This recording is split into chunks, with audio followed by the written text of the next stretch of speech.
Once upon a time, there was a kind old man named Geppetto who loved to carve wood into beautiful toys.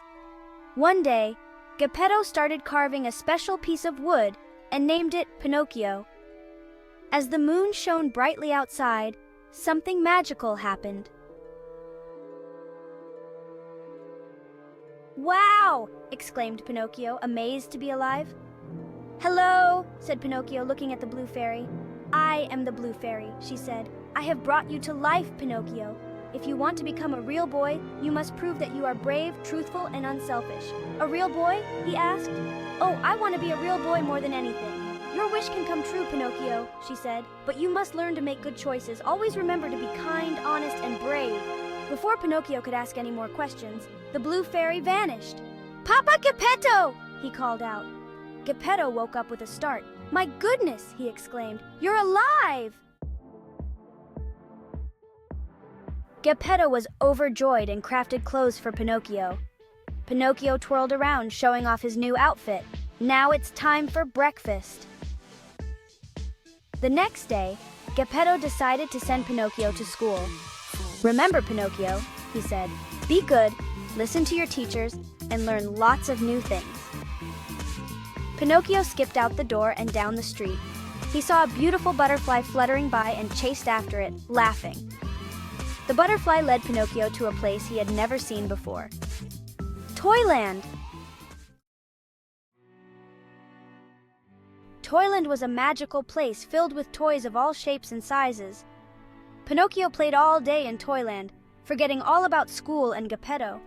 However, as the sun began to set, Pinocchio realized he had made a mistake. He had not listened to Geppetto and was now lost. His nose, which always grew longer when he told a lie, began to twitch. As Pinocchio's nose grew longer, the toys around him started to change. The once cheerful music of Toyland became slow and sad. The toys no longer wanted to play with Pinocchio. Pinocchio felt very lonely and ashamed.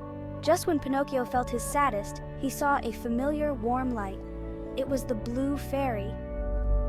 She had been watching over Pinocchio. "Pinocchio," she said, "you must always be truthful. Honesty is very important." Pinocchio nodded, his wooden head hanging low. "I understand," he said. "I will try my best to be honest from now on." The blue fairy smiled. "Everyone deserves a second chance," she said. With a wave of her wand, the blue fairy made Pinocchio's nose shrink back to its normal size. The colors of Toyland returned to their original brightness, and the toys became happy and playful again. Pinocchio thanked the blue fairy and promised to make better choices. He knew that being a real boy wasn't just about being made of flesh and blood. It was about having a kind and truthful heart. Pinocchio set off to find his way home.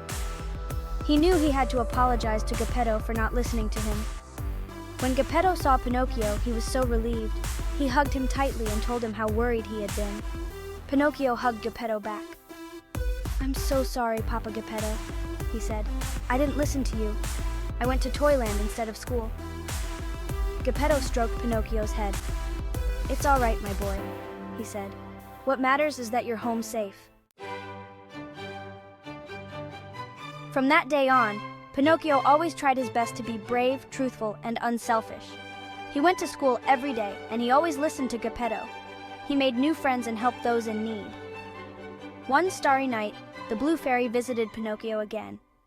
"Pinocchio," she said, "you have learned your lessons well." And with a gentle touch of her magic wand, the blue fairy transformed Pinocchio into a real boy. Pinocchio was overjoyed. He ran to Geppetto and hugged him tightly. Pinocchio finally got his wish.